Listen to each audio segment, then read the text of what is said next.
स्वागत है दोस्तों। जैसा कि आज आप बोर्ड पे देख रहे हैं, क्लास 10th बीजगणित अलजेब्रा। आज हम लोग क्लास 10th के अलजेब्रा के ऊपर बात करेंगे और किस तरह से हम अलजेब्रा के क्वेश्चन को बहुत लेंदी, ये बहुत बड़ा चैप्टर है और कई एक्सरसाइज इसमें इंक्लूड है। तो हम कोशिश करेंगे कि पीछे से क्लास 9 से हम शुरू से अलजेब्रा को क्लास 10th में कवर करें और ट्राइगोनोमेट्री का क्लास चल रहा है आपका साथ में। मैं दोनों टॉपिक को एक साथ कवर करने की कोशिश कर रहा हूँ। सबसे पहले बीजगणित हम वहां से शुरू करते हैं, चर से, अचर, यहां से, जिसको हम लोग इंग्लिश में कांस्टेंट कहते हैं, कांस्टेंट। और उसके बाद चर, जिसको हम लोग वेरिएबल कहते हैं। तीसरा हम लोग बात करेंगे कोफिशिएंट के ऊपर, यानी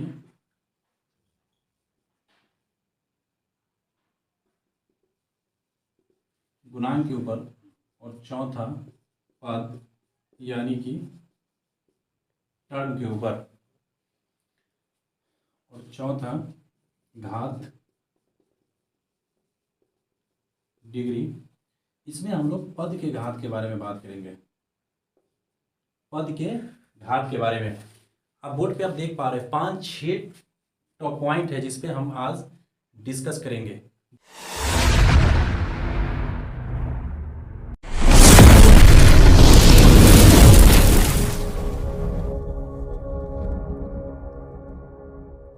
बहुत ही इजी वे में आज समझते हैं कि अचर कहते किसको हैं। अचर कांस्टेंट का मतलब ही होता है जो हिलता डोलता ना हो। मैथमेटिक्स की भाषा में बोलेंगे तो इसका मतलब ये होगा कि जिसका मान, जिसका वैल्यू ना चेंज होता हो, उसी को हम लोग अचर कहते हैं। मैं पहले ही बता दिया हूँ, मैथमेटिक्स में जल्दी डिफिनेशन नहीं पूछता है। खास तौर से इन सब टॉपिक से डिफिनेशन अगर आपसे पूछेगा भी तो सबसे ज़्यादा डिफिनेशन आता है तो वो ज्योमेट्री चैप्टर से आता है। चर, अचर, तो हम अचर किसको बोलेंगे? जो आपका नंबर होता है उसी को हम लोग अचर बोलेंगे।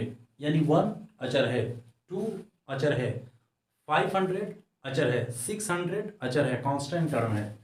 अब चर किसको बोलेंगे? चर उसको बोलते हैं जिसका वैल्यू हमेशा चेंज होता हो, बदलता हो। और समझने के लिए आसान भाषा में ए से लेकर जेड तक, इंग्लिश अल्फ़ाबेट का ए से लेकर जेड तक को हम लोग चर बोलेंगे, ए से लेकर जेड तक। जैसे अगर आपसे पूछे x + 6, इसमें चर कौन है, अचर कौन है, तो आप आसानी से बता सकते हैं कि ये जो x है ये आपका चर है यानी वेरिएबल है, और ये जो 6 है ये आपका अचर है। अगर आपसे पूछे कि 4y - 60 में चर कौन है, अचर कौन है, तो आप आसानी से समझा सकते हैं कि y जो है ये वेरिएबल है और जो 60 है वो कांस्टेंट है यानी कि अचर है। ये दो बातें आपको समझ में आ गई होगी। अब हम बात करते हैं गुणांक किसको कहते हैं। कोफिशिएंट क्या होता है? ये टर्म, पद का गुणांक भी आप कह सकते हैं, कोफिशिएंट ऑफ टर्म भी कह सकते हैं। तो हम लिखते हैं किसी भी, उससे पहले हम जरा पद के ऊपर बात कर लें, फिर हम कोफिशिएंट को देख लेंगे। पद क्या होता है, टर्म क्या होता है? चर और अचर, यानी अचर और चर का जो प्रोडक्ट होता है, जो उसका गुणनफल होता है, उसी गुणनफल को हम लोग टर्म कहते हैं। लिखेंगे अचर और चर के गुणनफल को,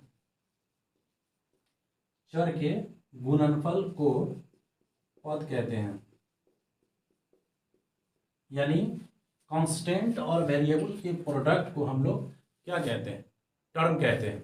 एग्जाम्पल से समझते हैं कि किस तरह से हम उसको कहेंगे। जैसे 4 में अगर x से मल्टीप्लाई कर दें तो इसका आंसर आएगा 4x, और इसी को हम लोग प्रोडक्ट कहते हैं यानी गुणनफल कहते हैं। अलजेब्रा में इसको हम लोग टर्म कहते हैं यानी कि पद कहते हैं।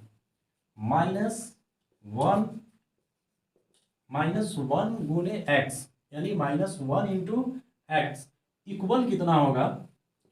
बहुत सारे बच्चों का जवाब आता होगा -1x होगा, लेकिन कभी भी वेरिएबल टर्म के साथ कभी भी हम 1 नहीं लिखते हैं। जिस तरह से किसी भी नंबर से पहले प्लस नहीं लिखते हैं, उसी तरह से अगर वो निगेटिव नंबर नहीं है तो, अगर वो पॉजिटिव नंबर है तब हम प्लस का साइन शुरू में नहीं लिखते हैं, बीच में तो लगाना ही पड़ता है लेकिन शुरू में नहीं लिखते हैं। जैसे यहाँ पर आप 7 है तो 7 के साथ प्लस लगाने की ज़रूरत नहीं है क्योंकि ये शुरू में ही लिखा है और यहाँ पर ये अंडरस्टूड है कि 7 के साथ पहले प्लस लगा हुआ है। अगर हमें -7 लिखना है तब -7 आपको लगाना पड़ेगा। बीच में अगर कहीं पर जैसे 8 + 6 तब यहाँ पर हमें 8 + 6 लिखना पड़ेगा।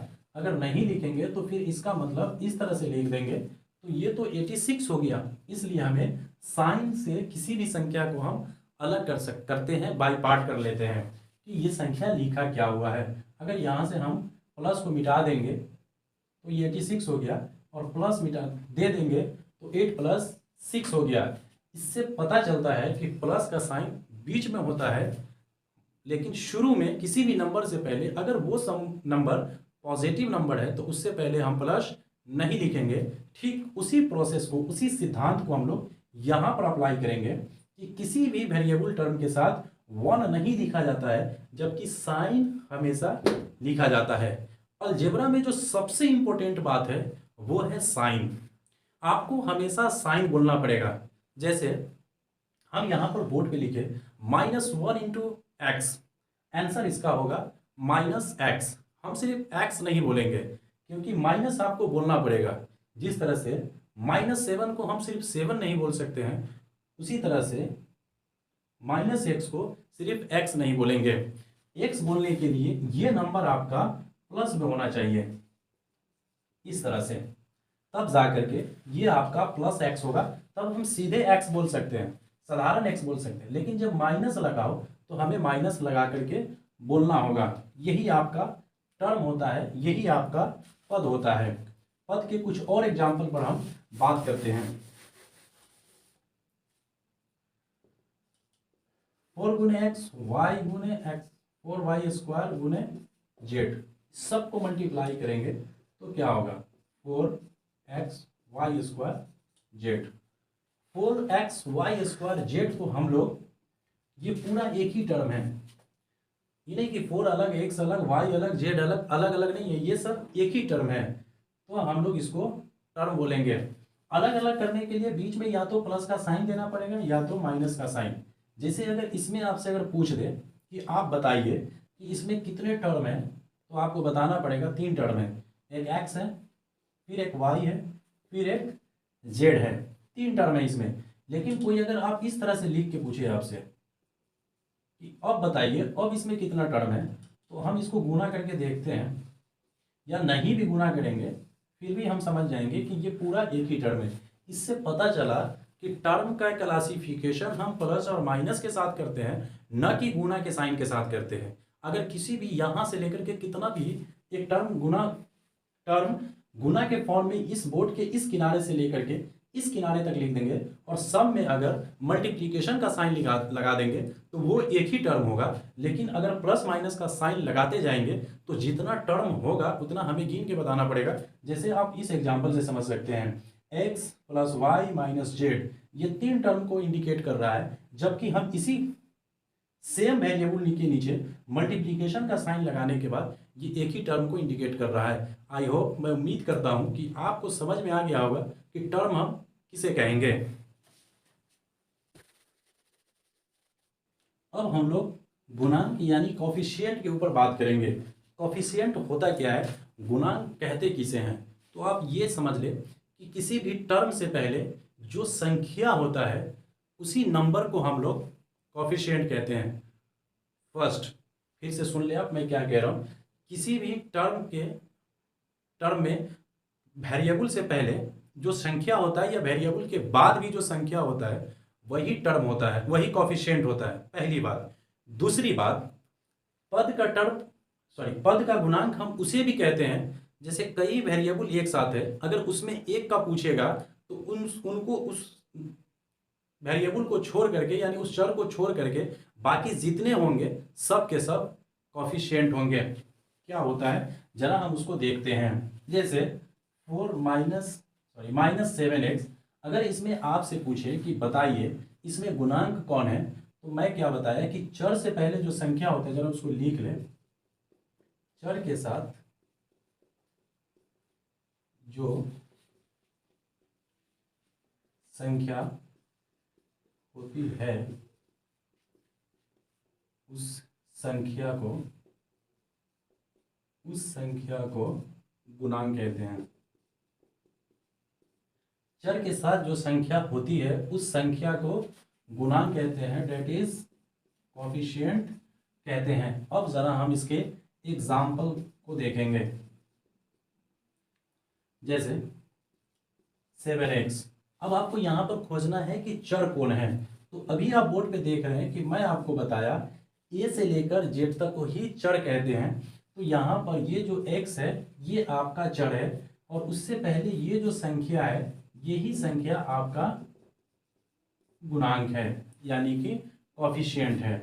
पहला एग्जाम्पल। दूसरा एग्जाम्पल, जैसे x के साथ अगर आपसे पूछे कि बताइए x का गुणांक क्या है, तो अभी हम लोग -1 इंटू एक्स बराबर -x देख रहे थे, और उसी के नीचे 1 इंटू एक्स बराबर x देख रहे थे। इसका मतलब है कि यहाँ पर कोई संख्या नहीं है तो 1 है। इसका मतलब कि यहाँ पर जो गुणांक होगा वो गुणांक कितना होगा, 1 होगा।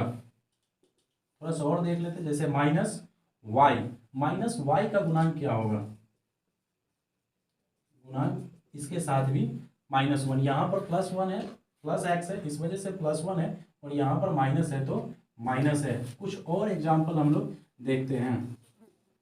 इसमें पूछे कि -7x² में x² का गुणांक क्या होगा, तो आप इसको छाड़ देंगे, जो बच जाएगा वही आपका गुणांक होगा। थोड़ा सा और डिटेल से हम इसको मिटा करके कुछ और हम गुणांक समझते हैं।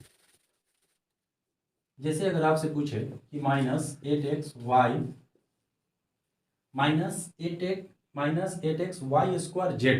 अगर आपसे पूछे कि बताइए इसमें x का गुणांक क्या होगा, में x का गुणांक, तो हम लोग क्या करेंगे, एक जिसका गुणांक पूछेगा उसको छोड़ देंगे, बाकी जितना बच जाएगा उतना आंसर होगा। 8y²z। ये सारी चीज़ें क्लास 9th में पढ़ना है, लेकिन मैं आपको सिर्फ रिवीजन के तौर पे बता रहा हूँ। उसके अलावा πx² अगर पूछे, इसमें पूछे कि x² का गुणांक क्या होगा, तो आप पाई लिखेंगे, इसको पाई बोलते हैं। तो आपको ये 4 चीज़ें समझ में आ गया।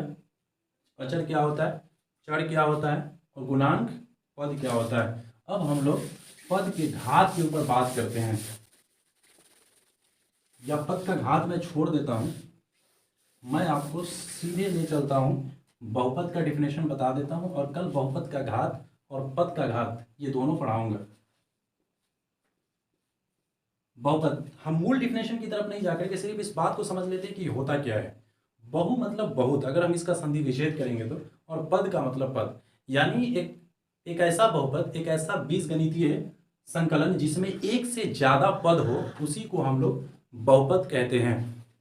जैसे यहाँ पर ये आपका बहुपद है क्योंकि इसमें एक से ज्यादा पद है।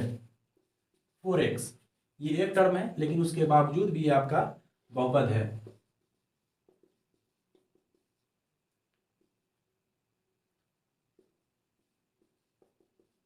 इसमें हम गिनते हैं एक टर्म यहाँ, दूसरा टर्म यहाँ, तीसरा टर्म यहाँ, चौथा टर्म यहाँ, यानी इसमें 4 टर्म है, और चारों टर्म को एक साथ मिला देंगे तो बहुपद कहते हैं। अब इसका बहुपद का घात किस तरह से निकालते हैं और पद का घात किस तरह से निकालेंगे, इसके ऊपर हम लोग कल डिटेल से बात करेंगे, और उसके बाद फिर इसको कंटिन्यू करेंगे। बहुत बहुत शुक्रिया। मैं उम्मीद करता हूँ कि आपको ये क्लासेस पसंद आते होंगे।